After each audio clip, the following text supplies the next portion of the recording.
In this bustling life, how often have we criticized ourselves for our mistakes? How often have we judged ourselves harshly? Do such thoughts truly help us improve?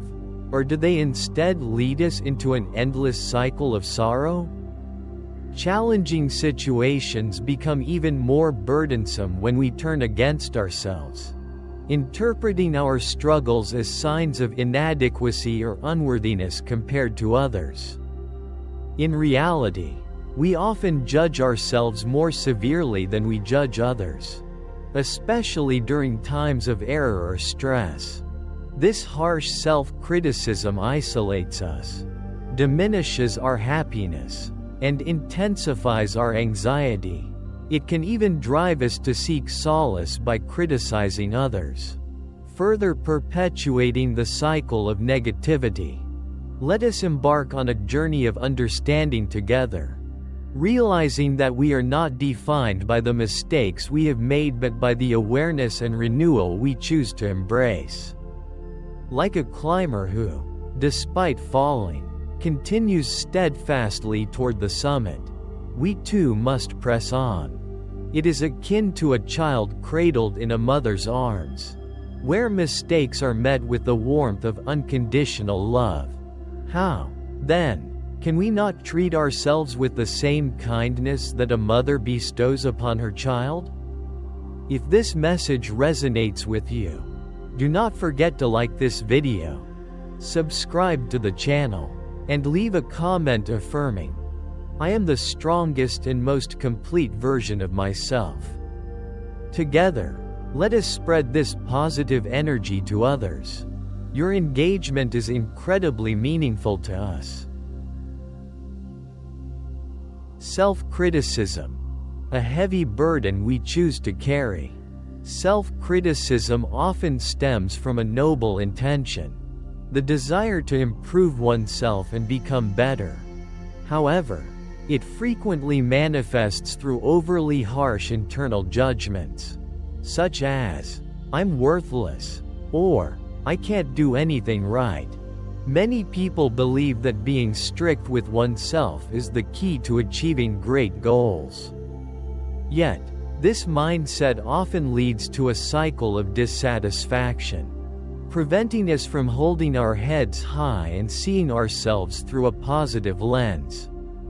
Research shows that self-criticism does not necessarily equate to success.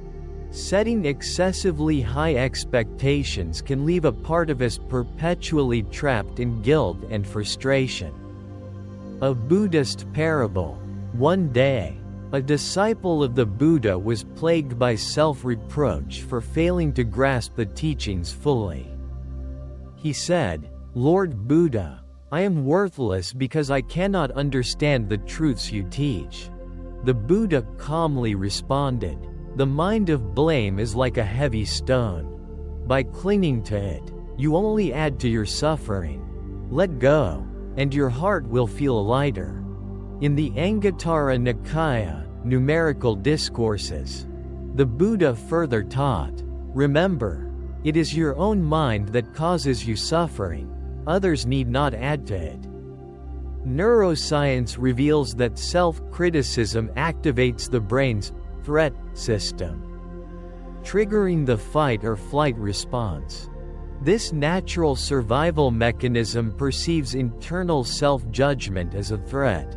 The brain releases stress hormones such as cortisol and adrenaline, causing the heart rate to rise, blood pressure to increase, and the body to prepare for danger. Over time, the prolonged release of these hormones can lead to fatigue, depression, and health problems such as cardiovascular disorders and weakened immunity. Understanding this, we must learn to transform our negative thoughts so that the brain no longer reacts in the same way. By changing our inner dialogue, we can reduce the harmful effects of stress hormones on our mind and body. Let us strive to approach ourselves with kindness and compassion, as this is the path to inner peace and true growth. How often have we forgotten that beneath the surface of harsh self-discipline lies a heart yearning for love and understanding? Like a traveler lost in the darkness of night, let us pause, listen, and seek the glimmer of light within our souls. Instead of responding to our imperfections with harsh self-criticism, a healthier approach is to treat ourselves with compassion and understanding. Compassion is the ability to acknowledge and embrace ourselves with kindness and empathy. Rather than judgment and blame, it is not about being indulgent or lenient, but about recognizing that mistakes are a natural part of life and allowing ourselves the space to learn and grow. By doing this, we become our own best friend, meeting our missteps with love and sympathy.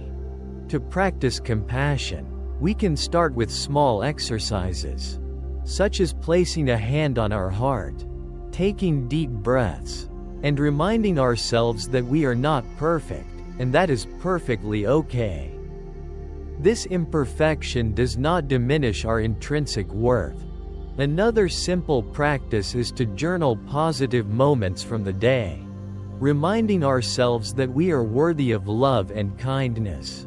Over time, these small acts cultivate a more positive mental environment.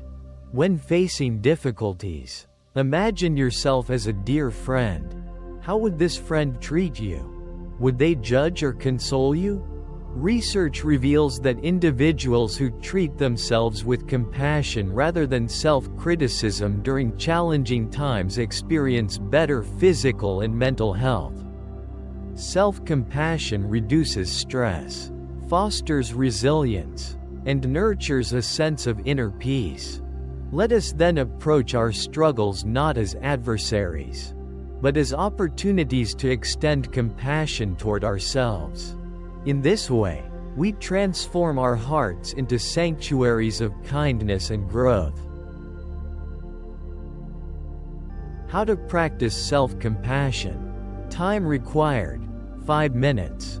Although it can be challenging to practice this every time you face a stressful situation, the initial goal can be to try at least once a week. The practice includes 5 steps, focusing on 3 main components: mindfulness, recognizing common humanity, and showing self-kindness. 1. Think of a difficult situation in your life that is causing you stress. 2. Recall this situation in your mind and observe whether you can genuinely feel the emotional tension and discomfort within your body. 3. Practice mindfulness. Now, say to yourself, "This is a moment of suffering, unhappiness, exhaustion." This acknowledgement is a form of mindfulness. Simply recognizing what is happening emotionally at the moment without judging the experience as good or bad. You might also say, "This is pain," or "This is stress." Use whatever feels most natural for you. 4. Practice recognizing common humanity. Next, say to yourself, "Suffering is a part of life." This is an acknowledgement of your shared humanity with others, that everyone experiences hardship. And these experiences connect you to the rest of humanity rather than isolating you. Other options might include, "Others feel this way too. I am not alone," or "We all struggle in life." 5. Practice self-kindness. Now, place your hand on your heart. Feel the warmth of your hand. Gently rub your chest, and say, "May I be kind to myself." This is a way to show kindness to yourself. You might also consider other phrases specific to your situation, such as, "May I offer myself the compassion I need. I accept myself as I am. I forgive myself. I am strong enough. May I be patient with myself." This practice can be used anytime, day or night, if you practice it during moments of relative calm. You may find it easier to embody the three components of self-compassion, mindfulness, recognizing common humanity, and self-kindness, when you need them the most. Why does self-compassion work? The three elements of this practice, mindfulness, common humanity, and self-kindness, all play vital roles in fostering greater self-compassion. Mindfulness allows individuals to step back and recognize that they are experiencing suffering without judging it as something bad that should be avoided. Sometimes, people fail to acknowledge their pain or deny that they are suffering because it feels like a sign of weakness or failure. Common humanity reminds individuals of their connection to others.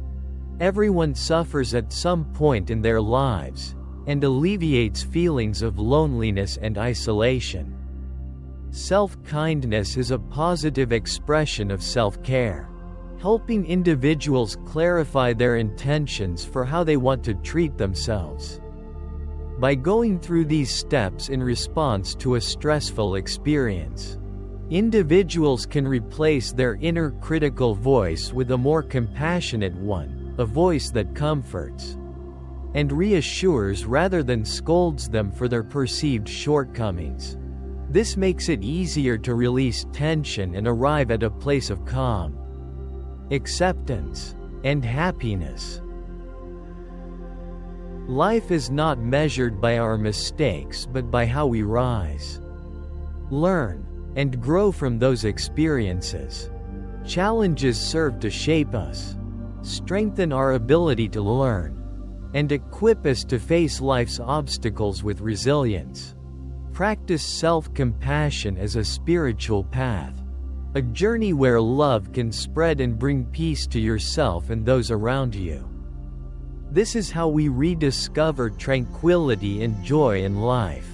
Remember, love must begin with yourself. Every small step on this journey brings hope, growth, and a life worth cherishing.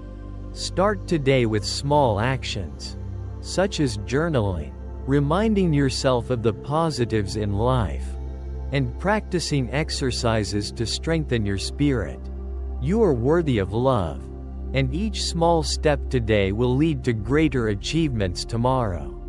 If you find this helpful, please click the like button, subscribe to the channel, and share this video with friends or loved ones.